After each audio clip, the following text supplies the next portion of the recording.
आप सभी को जय मसीह की द बाइबल पोर्शन में आपका स्वागत है। हमारा आज का वचन है पहला शमूएल 30वां अध्याय वचन 1 से 15। तीसरे दिन जब दाऊद अपने जनों समेत सिकलग पहुंचा, तब उन्होंने क्या देखा कि अमालेकियों ने दक्षिण देश और सिकलग पर चढ़ाई की और सिकलग को मार के फूंक दिया, और उसमें की स्त्री आदि छोटे बड़े जितने थे सबको बंदी बनाकर ले गए। उन्होंने किसी को मार तो नहीं डाला, परंतु सबू को लेकर अपना मार्ग लिया।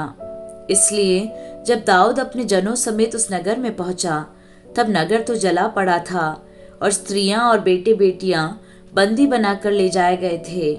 तब दाऊद और वे लोग जो उसके साथ थे चिल्लाकर इतना रोए कि फिर उनमें रोने की शक्ति न रही। दाऊद की दोनों स्त्रियां यिज्रेली अहीनोअम और कर्मेली नाबाल की स्त्री अबीगैल बंदी बना ली गई थी, और दाऊद बड़े संकट में पड़ा, क्योंकि लोग अपने बेटे बेटियों के कारण बहुत शोकित होकर उस पर पथराव करने की चर्चा कर रहे थे।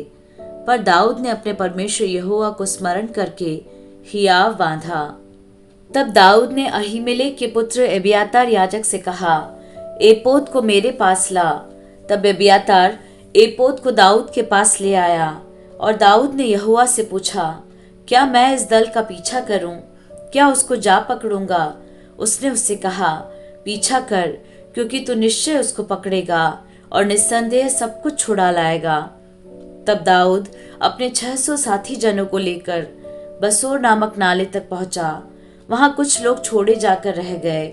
दाऊद तो 400 पुरुषों समेत पीछा किए चला गया, परंतु 200 जो ऐसे थक गए थे कि बसोर नाले के पार न जा सके, वहीं रहे। उनको एक मिस्री पुरुष मैदान में मिला। उन्होंने उसे दाऊद के पास ले जाकर रोटी दी और उसने उसे खाया। तब उसे पानी पिलाया। फिर उन्होंने उसको अंजीर की टिकिया का एक टुकड़ा और 2 गुच्छे किशमिश दिए, और जब उसने खाया तब उसकी जी में जी आया। उसने 3 दिन और 3 रात से न तो रोटी खाई थी और न पानी पिया था। तब दाऊद ने उससे पूछा, तू किसका जन है और कहाँ का है? उसने कहा, मैं तो मिस्री जवान और एक अमालेकी मनुष्य का दास हूँ, और 3 दिन हुए कि मैं बीमार पड़ा और मेरा स्वामी मुझे छोड़ गया।